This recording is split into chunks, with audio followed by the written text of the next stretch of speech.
Abo no nsia me mayahwefo nyina chi ema mo akwaba ediba XTV SO ene eyedwada eyamobosom ni da toso edumiensa afimpimie ne edunumienu no emo edwada no pa ye kase edikan ewo XTV so ene yede ebro efrin krapo ni mantemu pokwasi festos Adon Plaza building mo ene ye Samsung okopiemu ewa befo tintan kase no so Facebook eye XTV GH YouTube XTV Ghana TikTok eye XTV 391 na nsema hodwa mede bro ene anope edosu ye ankasa ne juma kotembe ene se danu fiada Green Ghana Day no ekoso ewo maimu nyinara na eka ne mampeni John Ejekunkufo wono so de ne hu agimu bia chief imam wo nyina ekoduedue nua ne nyina mu ewo kase eboimu a mede bro sanso ena ban no wayi sikabo 3 eye $10 million yemfa nkwohye eye bia ahomije bia eye tourist site no yemfa nkwohye mu na ntimi enhyemu kena na bibia nso ntimi konkan emfa maye na edano na otwewe yenso ebeto odwase asrafo bia aban na hye wo mo se wo mo kwohwe no wona wo mo tu efomogudi a wo mo famra kwan so mfa nto no yenkosi wo mo nyina ekwan wo mo tira nyeye mo akwakonya akwanhia ewo kwan so a dodo na eno mo prepra ne nyina ewo kasebo yimu a mede bro nsem bi ka we ho ena mede bro se anopa no nsia kase ewo XTV so abra OBAAPA MAVIS akosuate mede kase bro mayen hye nsem na se infamon ye free nsem na ase dia na eye edano fiada enna omaimuni nyina ra Green Ghana Day ekoso ewo omaimuni nyina na we nya de dikan eya fi etwem no Ghana mampeni na adodan kwekufo adoni asoye no ene hwe nsase ne nyama odomokoma adom ye fumogudie ne adeade no wo mo ene komutuma de bo ano a wo mo de san hihye ede eba ne nyina ene se ye bedue nua obia ye behodo biara ye wowo netimi aboa ma wiem sachae nso bibia nso etimi akonkan ede amaye na wo mo echem se ye nyina ye nim se wo man Ghana yedi nua ena ye niama yedi ye nkonwa yedi ye mpa yedi niama ye niama hudo bebre na se ye twetwa ede sa nyema nyina ehu behia se ye twetwa ye besan so edue bi ede ahyemo na eye mantama hudo ni nyina obia ede ne ho agyemo okopiemo ewo eye mahyebedwefie wo mo nyina eduo mo agyemo sanso ena ekane mampeni John Ejekunkufo wono so ekopiemo ewo gomwa esuayem ne ho ena woni chief imam wo mo so edikodue nwa ibi ewo ho no ma wo mo edua no wo mo de nsem ene de atudwa Green Ghana project a ekosto no Ghana mampanyi dada John Ejekunkufo ene chief imam ede won hu agimu bia eneyi okopiemu ewo mfimfim mantam a wokoka osoafo a ohwe mfimfim mantam so ene no akwakodua enua ne dodo eye empem wo ha ewo honom twumadie yasi Ghana mampanyi dada John Ejekunkufo ekasaya wodi nsem bi atudwa Nyame washeda na odi nua sisi asase so amanipa ya fasabe uko school kakra ubehu se no nyame si bo ade no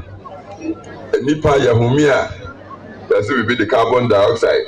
homi bia as a poison efie mu akom from mondam yes sir go back to nature maybe onyame nhihye no so modo kamaro the natural order kowa na fama modawo da tsarin halitta wanda Allah yayi na no annanne Ghana mai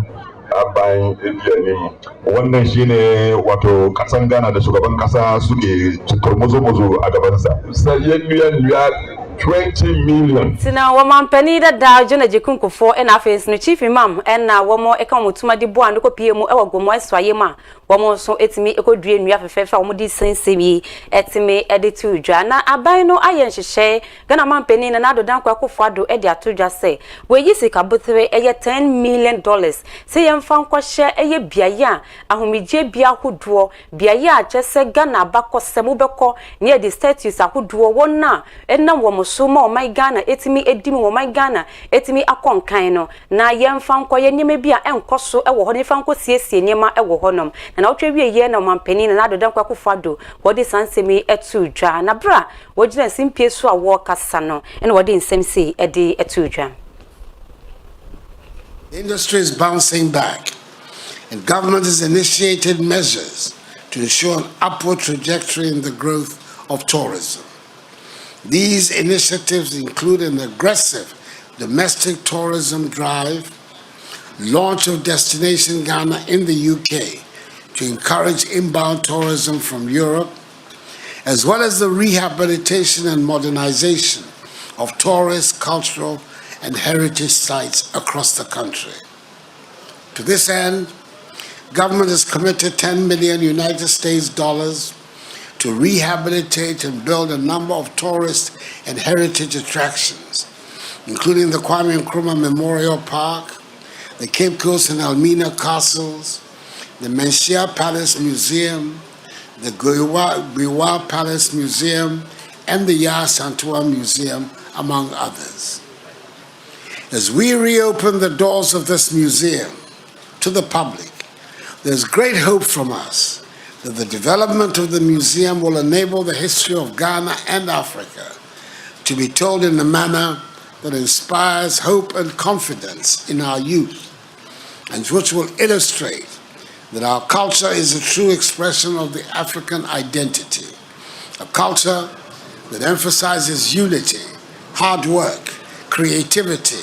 innovation, solidarity, and family. The industry is bouncing back,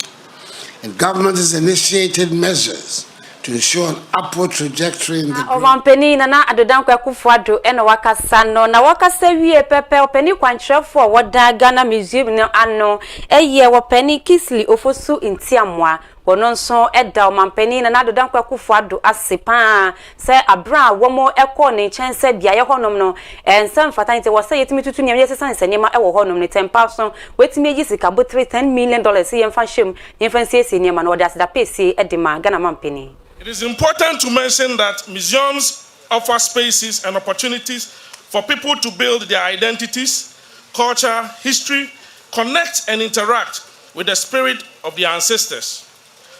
Your Excellency, museum space also provide a platform on which diverse intellectual, professional, and cultural communities engage to develop creative and innovative ways of living as a society. It is for this reason that we are extremely grateful to His Excellency Nana Addo Dankwa Akufo-Addo-led government for honoring these assurances to the good people of Ghana by reactivating and resourcing the Ghana Museums and Monument Board to function effectively as a repository of our cultural historical records. It is important to mention that museums offer spaces and opportunities for people to build their identities, culture, history, connect and interact with the spirit of the ancestors. Now, wapene Kisli Ofosu Ntiamwa ena wakasa no na otwe mu no asem ba kope ena da Ghana fo nyina ano ne nyina ene se togbe afeda wotoso eye edunan wono ena ye traditional ruler woda agbogbo mafia as the Great State a ekane na nka wo kan council of members no eho no wono ena yesi yatamsi ka botre esom bo 365 million Ghana city chopabu money pa e dia ma no se na adwuma wa ba be ye no we e ya yiko a wo ko na homije mu die hye ye de e ma no se wa ye adwuma na we e ya yiko sika ye de e ma no na togbe afede e chirem se wono sika we wompe wo hia ni mprempren esan se Ghana ye hia sika dia ye nyema bebre afenso no wo betena so se wo panimu e wo council of state a wo ka abedweko a wo moto aban no fo no e ho no e ya de omutua nika na ketu abosun bia ye de ma no allowance ka bi wo hono ma wo so edemano wonya privileges awodo bebre ye ma ne ka ye no nyema bebre e de ka ho adenti na wa ye adwuma ewie a e wasa yesan so etam sika botre sei e de ema nana wo mu de sika no eto ne account mo mo no akasa esan so sending back na semi beto dwa no Ghana for atwene esre ne abasa ebi kura e chirem se o woni omampani ntiye na chese woni omampani ka me ase bibi e wo motem wo pese wodi we e ya manwesem wo pese wodi we e de gidin e wo oman Ghana mu we de ahomaso e na wo ye nsem bebre e na manfo ekeka fa ho ebi kura chirem se we de ne kwan so ano no na manfo aban panifo no wo mu bi nso ehwe na wo mu ntimi suasua no na wo man Ghana ye ntimi enkonkan na togbe afede wote honom e na wo tie nsem ahodo Ghana fo ye kan ye na ye twa abono no na wo chirem se wo pese wo chirche nsem mu Ghana fo nyina enye omo ho entiase de wo kenyina ene se fiti se wo beka abedwekwa wo mu eto aban ne fo ho no wo kwa setena eye 16% pe e na wotimi ekwa setena nso ni nyinna mu no na wo ye very active bibibia wo se wo ye no wo ye ediboa aban no ma bibibia ekonkan na wenye na ketu area adenti na S Gracia kesese yesan so edima nana won paint watch Ghana fo nyina ese onu akasa tenase na wo hwa sase kabotre na yede emma no won deserve enunti na wasan so a reject scan. You know, I was filing my tax returns towards the end of last year, and I received tax receipts from the GRA that showed that some deductions were effected from monies paid to me in July that I wasn't aware of. So I decided, wow, let me find out. You know, of course, I was having my own financial difficulties at the time for all responsibilities. So I thought, wow, this is great news. I've got some money in. But I decided to find out where the money was coming from. You know, so I first went to my bankers to confirm the money was there. But it was described generally as salary ex gratia, and I didn't know what that meant. Decided to probe and understand where it was coming from. So I found that a chunk of that money was in respect of ex gratia, okay, that was due me, and that was 365,000 Ghana cedis plus. Of course, my joy turned to sadness because I knew there was no way I wanted to spend that kind of money. I was very surprised about the sheer quantum of money that I was going to be paid. And I thought that for 4 years work, that in all honesty was part-time work. You know, I did not think that it merited this amount of extra reward after I've enjoyed monthly, you know, salaries. Of course, the other privileges, whether I enjoyed them or not, is neither here nor there, but they're supposed to be there. You know, some free medical care for those who wanted it, and which I didn't enjoy. You know, but I thought the salaries were more than enough. So I decided right and then that there's no way I could spend that money. That money must go back to government. You see, there may be good reason to pay ex gratia, you know, awards or end of service awards to certain categories of government workers, public workers. For example, parliamentarians may have to leave whatever they were doing to serve the nation for a period, okay? So if they will no more return to parliament, there may be the need to give some end of service benefits. How much should be given is subject to, you know, a bit of analysis, okay, that will respect also the situation in our country and the plight of the average Ghanaian. Some people must not be made to look like a different class of people. But coming to my particular case, the Council of State's work is part-time work by mostly retired citizens. Is what I'm saying. You know, Council of State work should not take you away from what you already have been doing, okay? And therefore, it's not a case that you need to be compensated at the end of it all when you are like being thrown out of job. You see, so I do not think that the work that I did merited it. But let me assure you, I was one of the most active participants in the Council of State, and I was chairman of the Economy and Special Development Initiatives Committee, which never met without me. Okay. So I was. Enti no ne pa wakasa esesia togbe afeda water so edu nine wono ene ye opani a woda agbogbo mafia Azogri State no ano wono aso na Council of State no wo ye member emre bi etwe mo fiti afimpem ye ni du nso e de kopem afimpem ye ni aduonu no emu na ye nto akase no so ene ye mfam kopie mu e wo nsem fofo na wotwe wie ye nso e beto odwa se African Border Day no na chese ebibi man mu hye ye bia hodo no na eyeda ye di edie na no mo na Ghana ban dia de sedie dia to eye Cote d'Ivoire ban enim se ye nhia ya hodo no e kamia se coronavirus yi ba ya o mai biara etimi eto eye ni borders ne mo no Cote d'Ivoire for de wo mo nyam bi wo mo de no ye intino wo mo fa sa kwan no so e dia de sedie e di ma Cote d'Ivoire ban se wo hwe na wo mbie bi border no se na be ya edwadie ni kitahodie a enam Ghana ne Cote d'Ivoire nso wo mo ntem no e betimi akonkan no mo dan sanse nyina edi abrada no fiade ya ye eye plant green Ghana Day yi na Ghana ni Cote d'Ivoire ekomutuma edi boa no a wo mo ekodue nua ekomkodue nua wo ye borders ahodo no so na wo di sansem nyina wo mo edi tu wo monim na wopani a wo no na ye atoye mantemu soafo ye wopani kobna ochre da kon wo no na kasa ya wo di nsem se ye di etudwa. Tree planting is key to national regeneration. In fact, if you look at where we are standing today, it's just a river that divides our country, both the western part of Ghana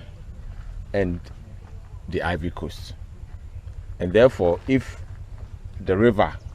is our source of life, then naturally it is very important that we plant trees along this river body so that we can protect the river in its own way, whilst we are providing security and making sure that borders do not become a source of conflict, but rather a source of prosperity. We will be in good stead in celebrating the Border Day and the greening project, such that our two countries can grow together both in prosperity and in security. We are all aware that recently the Ministry of National Security had made it clear that there is suspicion that some people might misbehave in this country. And therefore today we'll talk about see something and say something. And therefore, if we are celebrating the Border Day, which has been a major source of worry for cross-border insurgency, it is very important that we celebrate this day so that everybody in Ghana will know that we are also on alert. And we use the opportunity also to inform ourselves to be on alert to protect our countries. Tree planting is key to national regeneration. Say mantemu soafo na wakasa no na wakasa ediafa Eyetan River no iso na galamsi edwuma etimi asese ni na wakasa ediafa na no echi wasanso edito eye Cote d'Ivoire ban no enim se wonhwe no mu biebie bada ne se na be ya nkita hodie na edwadie ebetimi akọ ntem ewo Ghana na face no Cote d'Ivoire ntem. Must make conscious effort to transform how we have viewed borders over the years, not as a restriction, but as opportunities towards unity, integration, and shared development. It is on these notes that our people on the Ghana side of the border want me to convey to our brothers, ministers, and presidents of the Republic of Ghana that now that the Ghana side of the border has been opened, we believe that you also open your side of the border. We must make conscious effort to transform how we have viewed borders over the years, not as a restriction, but as opportunities towards unity, integration, and shared development. It is on these notes na chese atoyo mantemu soafo wopeni kobra ochida kono wakasa na wakasa wie pepepe oya siyu awono eneda Ghana Boundary Commission ano eye Major General Emmanuel Kutia wono so ekasa ya wode eye asida pese pa etime ede ama Cote d'Ivoire ban se omabo humodin efrisha bebria ba betwem wa hofama omutimi ede ama ni Ghana omodi omutuma di aboa no etime abo adwuma aboa oman mienu ya eyade a eso eni papa into one so ejina so kire omo se wo mo hwe no mo boda no wo mo sanso mbie na edwedie ni kitamodie nso intimi enkonkan. The relationship between Ghana and Cote d'Ivoire, so far as our boundaries are concerned, is very significant. Ghana shares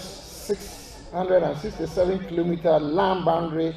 with Cote d'Ivoire. We also share a common maritime boundary. Since March this year, Ghana and the Cote d'Ivoire Boundary Commission held a series of meetings, and the maiden meeting was at the beginning of March. And both commissions have agreed to establish joint land boundary committee for harmonization and peaceful redemarcation of land boundaries, establishment of a joint maritime committee for the implementation of any decision on maritime boundary agreement between the two countries. And then we've also agreed to come up with a framework for the implementation of the ITLU's ruling and other initiatives so far as this arrangement is concerned. No inkita hodie ni komotwetwe ekoso e watoye mantemu dana eye Green Ghana Day na fence no African Border Day no ene yetimi etwa mfoni fefefe ede ama wono na ukai se wo mampani na nadodan kwa akofo ado ebaye no wodi eye bibi esi nene so ni nyina ene se wona womu nam efuma gudie so ese yensuo yensase ne yenuban na afenso no yemma bebre ene efemu eto nanom ewonse de no tese wawi ataso se obetu mu nyina ase nti no wodi Operation Vanguard edi ebaye na womu ebu adwuma papa womu chiamofo kra etumu a enu echi kra no womu ehyeshi womu excavators ne ihusem bebre ebe koso ewo oman Ghana na nanse kamia ese Ghana fo bi ekasa o sa Operation Vanguard ne ekosi sanye nti womu nka biom na nkoyie ne husem kronoba bebre ena na ekoso edanu fieda ena Operation Vanguard ne yechemu se ne second phase no womu ebom homodin se womu ekọ epie mantemu enuma pepem ne mpatam ekọ akohwe yechemu amafo bi awiata so a womu etu efomagudie didindi wo honoma enye asem ketua intina asrafo yi ekọ sanka womkọ akosi wo mokwan na wonna wombechi wo so womu ama emrano ne womu edi se ne se fata ankasa nanso womu tiri anye yi a womu edru enuma pepem ne mpatam no womu ekonya akwanhia dodo na eprepra me no kase womu ewo ayaresabia womu eji ayarehwe na numu ena eye Ghana Armed Forces for womu edi krata aba abonti echiremu sem eye mfoni a ene na nenamo abefo tentankase ne so se eye asrafo bi akwakonya akwanhia no ampenia pa womu ena suma womu akwakonya akwanhia ne nte ye no krapa se omo akwakonya akwanhia ne nyese omo ko baabi akwakodi boni bi ne mo no adwuma na omo kwa akoye edi aboa Ghana ban na fence no omaimu ni nyina se na be ya so betimi adwoye ye benya nsopa anum ye no ban no beja se omo sese no na wona womo to eye efomagudi a womo wi a womo si amana na abdihye ehwehwe womo nkwa ewo no san krofo nyina ye betimi esi omo no kwante krata womo edi ba abonte a womo twem se eyampa se bibisa esi ye ewanum apepema eno ni nyina ene se asrafo ayasoma womo no nkwa akonya akwanhia ye kyerema dodo na epra womo ewo eye 37 military hospital womo eji ayarehwe na womo sanso edetudwa ese womo da adihye a womo ewo enuma pepepie mantem ne patem no womo da womo ase papa person se asemisi ye no womo bom homodin ekopie mu ewo hono mu ahodo a womo ebetimi enyadi ama womo no womo edi ema womo sanso ayaresabia no ewo enuma pepem hono no womo so edi kan ema womo first aid ni mu ahodo a womo benya no womo di kan edi ma womo enu echi kra sana yesesa womo ekopie mu ewo 37 military hospital womo gira sa krata so edi asida pesie edi magana fo nyinara na ne titupa enuma pepem fo so abo homodin etimi aboa womo menjina wo mu nsemuso na enano pe kasia medebre wono memfeni nyina mfensi aseda kasia nkonfama sa wonya bre ni adaje na wo hwe XTV ya no pa no nsia kasia ohome live e wo Facebook XTV GH wi na abo nsem nyina bede e wo YouTube a obenye bi ahwe sanso TikTok XTV 391 Instagram XTV Ghana obenya ye videos nyina bi e wo hono bo hwe na wo like na wo comment na wo share mafofro nso sa etimi asobeso enano pe memfa sedan fama diogira camera na chi e maame DJYX abra fetinso etanechi se pinti MC aho Bismarck abla lonso etanechi na nipa kunchi nsem nyina gu krata so ma me man bekinkan edimawo Zinab Ahasa mi amekinkan edimawo nso OBAAPA Mavis akosi atemida wase